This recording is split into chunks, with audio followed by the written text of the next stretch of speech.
I'm going to show you guys how to set up your femur. I always do a portrait because it's a really long bone that we're looking at. I have only fit, really pediatric femurs can fit on the whole cassette, but most often or most likely you're going to have to do one of two of two. You're going to do proximal distal and then lateral proximal distal. Okay? I think for me that's like what I struggle with. Really? Well, I feel like I Well, you struggle. guys haven't learned it yet, so don't be too hard on yourself. Yeah. Mm-hmm. Oh yeah, the lateral one's the one where you can do like Kind of like a hip, like the frog. Crossed, yeah. yeah, or you could do like the lateral knee position where you like turn to get Yes. the proximal femur. Mm-hmm. But That one's always weird for me. yeah, I'll show you guys. I'm gonna make it look a lot easier than I'm sure it's been for you They guys. like center to like the other side, kind of. It's like weird. Okay, I'm gonna push you away from you a little bit, and you're gonna point your toe up in the air. Okay, actually maybe off of the center a little I know bit. my Your knees are a Wait, is little. that the bit hard. I'm gonna just. No, What you're trying we're to do gonna is do make femur. sure that the kneecap is parallel right. to your cassette. My Okay. foot and knee are way off. Alright, so we're gonna start with the proximal area, and then Brittany, can you show me where the head of your femur articulates with your leg? You do that by turning your toe in and out, and you just feel for where you, can you feel the bone articulate? Like the Move? Yeah, it's like right here. Okay, But perfect. I mean, you can do the area. It won't bother me. Okay, well, I'll just let you guys see. If you have a patient, you would definitely be wanting to feel their hip and have them turn their leg in and out, so you know where it's articulating, Yeah. because you need the entire head of the Mhm. femur, okay? Well, you can on me, so I know. Mm-hmm. Okay, so you just turn your, there you go. Yeah, and I So know it's for like sure, right yeah, there? no, you're right. Oh, okay. You're absolutely right. Okay, so her leg is straight up and down. We have a lot of area that we're exposing that we don't need to, so I'm gonna close in side to side, okay? You don't need to worry about top to bottom, because obviously we're gonna want overlap about, the bottom portion of the light should go about mid-shaft of the femur, so that you get that overlap, okay? Because then when we do the bottom portion, we're gonna also need up to the mid-shaft so that there's a little bit of overlap. So we're going down about a third of the femur. That's where the centering is for this top portion. You want to center to the anatomy so that you're about midway down the shaft of the femur, but then so that would be horizontally where you're centering, but longitudinally you're about a third down from the femur. Okay, so this is where the top of the femur is. You could actually probably go down just a little bit more, and then your third is right about there. Okay. All right, so that is our AP. It is for right leg, so I'm going to stick my marker in the light. Yes, AP proximal. Okay. All right, now I'm going to scoot down. So now we're doing AP distal. You want to make sure you get below the knee because you need the entire joint. For surgical planning or, for the doctor to see the entire break and how severe it is, you need to go from the joint to joint, okay? Yeah. Yeah, I can't So I tell can get a 'cause good picture. I'm so off with like my foot versus my knee. I never realized that until I started doing this. Is it best to start your picture with distal femur? Because then we always know where the knee is. So then, Oh, yeah. we start here and then overlap it to our proximal. It really depends on your patient's situation. Usually where I work, they want a pelvis picture and you want to see initially if there's a fracture before you start moving their leg. Gotcha. So usually if there's a fracture, it's more proximal than it is distal. So if I'm going to be doing a pelvis, I'm going to do the pelvis first because I want to see what I'm dealing with. Yeah. So that's usually how I do it. Okay. But if you're confident that you can, take the AP without really moving them and manipulating them, then you can do it that way too. Okay. Just really depends on, On the patient. yeah, on the situation. Okay. So then this is your distal, and obviously we have overlap, and then the centering for the distal portion is that bottom third. Okay. All right. And then I did close my collimation a little bit side to side because all we really care about is the bony anatomy. We're not really looking at the soft tissue in this one, okay? Because you're gonna get patients that have really big legs, and you're gonna wanna open up to, you know, where their skin expands to, and you don't need to. Just as long as you're still centered down where their bony anatomy would be, okay?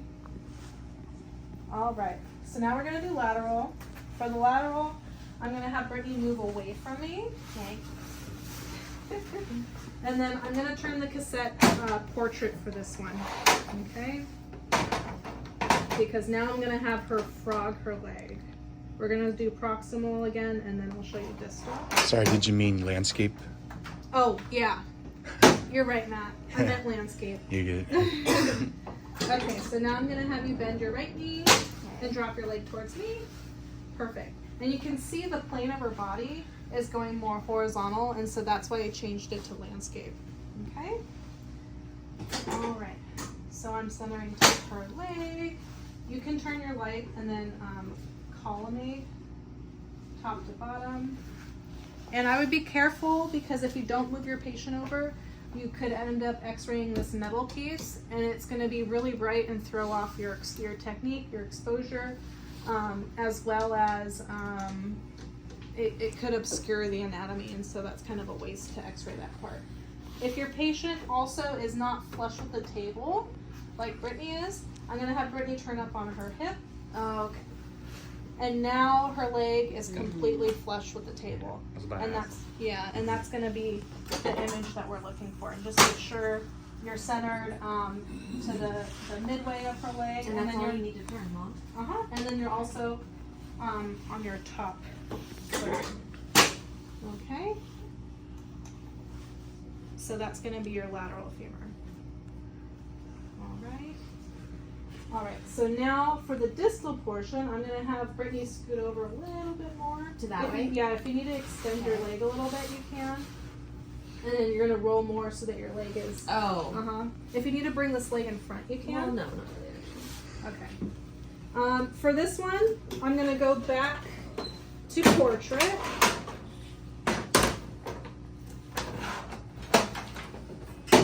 Because now it's a little more elongated.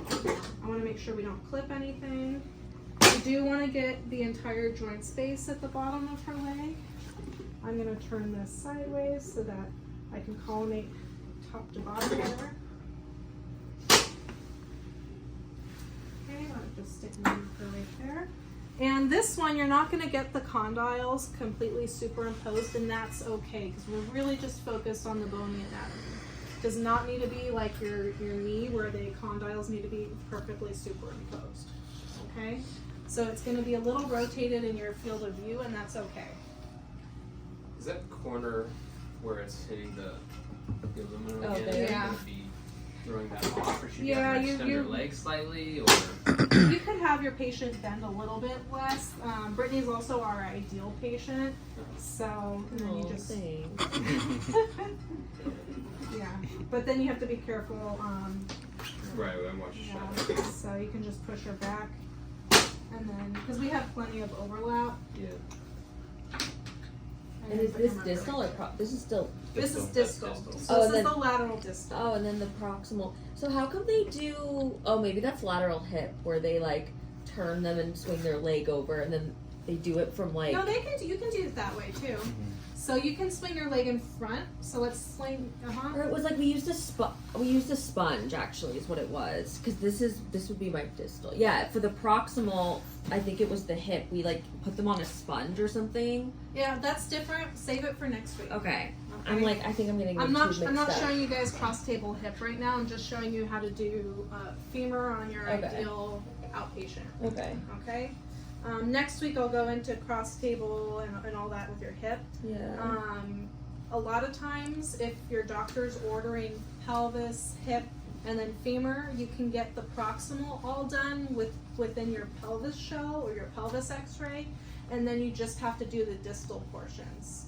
Yeah. And so that's if they're combining those orders. This is if just the femur's ordered. Okay. Because for whatever reason, it was so confusing for me at clinical because they have you center like 2 inches in and 2 inches down from Yeah. the other aces. Don't worry about it. That's a totally You're- different thing. Yeah, you're getting ahead. That's Oh, gonna okay, be got it, next got it. week. That's the hip. Mm. So don't. Okay. I don't want you guys confusing the two. Sorry. This is just your basic femur. Okay. I have a question. Yes. For the distal lateral femur, can it be done on tabletop or does it have to be bucky? Technically it can be done tabletop, but just like your knee, you see a lot of people doing it tabletop, but it is a better picture if you do it in the bucky because it cleans up the scatter. Okay. Especially if someone has larger thighs, you're gonna want to clean up that scatter because now there's more adipose or fatty tissue, so that causes more scatter. Okay. Mm-hmm. Yeah, but if you're doing it like portably up in the room, you're probably not going to be, obviously you're probably not going to be attaching the grid and everything. It can be kind of hard to get your plate in there. Mm-hmm. So.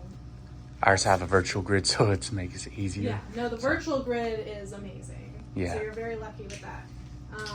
So then you could add that to it. Because Okay. you need to have a certain technique to make the grid work too. If you do too little of a technique, then there's no point of using the grid. Although with the virtual grid, I wonder if that would make it more crisp. I'd have to try that out because it's more of an algorithm than it is, something that you're attaching to it. Mm-hmm. But anyway, I'm kind of going off topic. So anyway, that is your ideal femur series. I'll show you guys hips and what we do if we have a hip fracture next week. Okay?